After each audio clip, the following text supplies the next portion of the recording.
여러분 안녕하십니까. 오늘은 그 세종시 관련해서 아주 간단한 뉴스가 하나 올라왔기 때문에 여러분들과 함께 생각해보고 그 내용을 한번 여러분께 소개를 해드리겠습니다.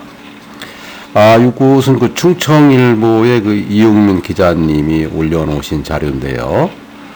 현재 그동안 그 세종 KTX역, 세종역이 뭐 진행될 거냐 말 거냐 이런 이야기들이 많이 뭐 얘기가 됐었고 논의가 됐었는데, 인근 뭐 지자체 충북이라든지 충남 또 대전 뭐 이런 지자체에서의 갈등들이 있었어요. 그래서 그 잠시 수면 아래로 가라앉았다가 다시 이 KTX 세종역을 만들어야 되지 않겠느냐 뭐 이런 얘기들이 논란이 있습니다. 그래서 소개를 좀 한번 해드리겠습니다. 충청권 그 4개 시도 이 갈등이 불씨인 고속철도 세종역이 지금 연말인 이때의 화두로 떠오르고 있습니다. 세종시가 KTX 세종역 설치를 국가 계획에 반영해 달라고 공식 건의하면서 이제 얘기가 되고 있는데요. 메가시티 등 충청권이 공조를 의식해서 KTX 세종역 문제에 대해서는 사실 적극적인 대응을 자제해 왔죠. 충북과 충남으로서는. 그런데 이제 이 2개 또 대전까지 포함해서 3개 자치단체에서도 이제 전략 수정이 불가피할 전망입니다. 세종시는 그 지난 6일이죠. 어제 그제 열린 그 세종특별자치시 지원위원회에서 행정수도의 완성과 더불어 자족 기능을 갖춘 미래 전략 수도로 도약하기 위한 창조와 도전의 미래 전략 수도 세종시 발전 전략을 제안했는데요.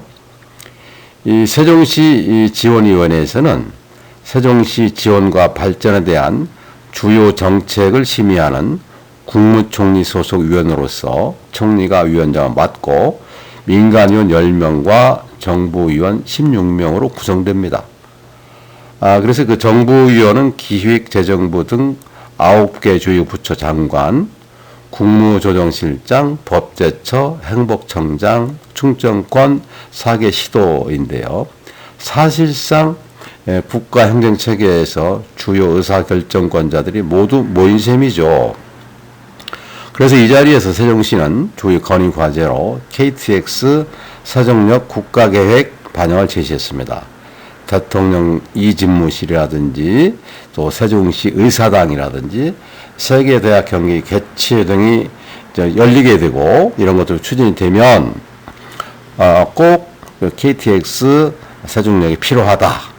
그래서 사전 타당성 조사에 그 당위성을 확보할 수 있다라는 논리인데요.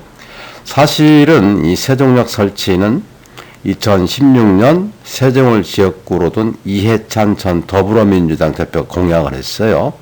그래서 처음 얘기가 되기 시작했었는데, 당시 그 BC 분석을 해보면 비용 대 편익 분석이죠. BC 분석을 했을 때 그때는 이제 한국철도도시 시절 공단에서 했던 건데 0.59가 나왔어요. 그리고 재작년이죠. 20년 7월 달에 세종시가 자체로 조사한 BC는 0.86에 그쳤단 말이죠.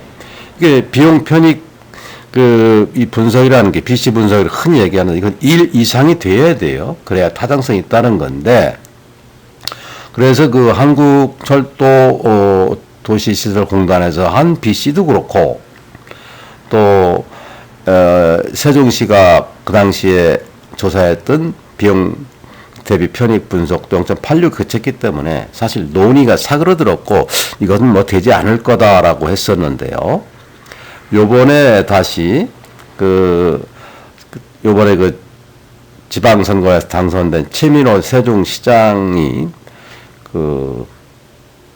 최고의 역량을 발휘해서 이번에는 핵심 과제로 세종역 신설을 민선 8기에 추진해야 되겠다. 이렇게 지금 방향이 흘러가고 있고, 그래서 내년 9월까지는 그 타당성 용역을 재추진하겠다라는 계획이에요. 그래서 이것들이 본격화되려고 하는 움직임들이 보이고 있단 말이죠. 그래서 이 충북도와 충남도의 대응도 재조정하고 이 전략 수정할 필요가 있겠다라는 말씀을 그 충청일보에서 보도한 자를 대신해서 제가 알려드렸습니다. 그러면 이 KTX 세종역이 생겼을 때 과연 우리 부동산에 어떠한 영향을 미칠 건가가 궁금하잖아요. 지금 그렇지 않아도 이 세종시는 그 부동산 부분에 있어서 엄청난 각광을 받고 인기가 있는 세종시였습니다. 그렇지 않아도. 하지만 지금 현재는 여러 가지 그 부동산 불경기로 인해서 이 부동산 가격이 하락되고 있습니다만, 이게 이 세종역이 신설됐을 때는 이게 또 달라져요. 그러니까 이 세종시가 또 부동산 열기로 뜨거워질 그 공산이 또 커질 수 있는 것이죠. 제가 이런 부분들을 여러분께 소개해드린 이유는 지금은 부동산 시장이 침체기 있습니다만은 이러저러한 그 과제나 이슈들이 떠오르게 되면 영향을 주게 돼요. 하지만 지금은 워낙에 금리가 높기 때문에 금리가 모든 것을 그냥 가라앉히고 있지 않습니까? 블랙홀처럼. 그래서 금리가 최소한 내년 1, 4분기 거쳐선 내년 한 중후반에 가서는 이제 더 이상 금리는 올리지 못할 거예요. 그렇게 맞물려서 세종시의 KTX 역이 신설된다라고 결정이 되면 부동산 시장이 세종의 경우는 다시 한번 각광을 받을 것 같습니다. 세종시에 사시는 분들도 그렇고 또 세종시 지역에 투자를 하시겠다고 늘 생각하고 있는 분들은 이러한 점을 염두에 두시고 그 진행 사항을 저도 조사해서 늘 말씀을 드리겠습니다만은 예의주시하면서 좀 살펴볼 필요가 있겠다라고 생각해서 오늘 충청일보 기사를 소개해드렸습니다. 여러분 끝까지 봐주시고 청취해 주셔서 감사합니다. 안녕히 계십시오.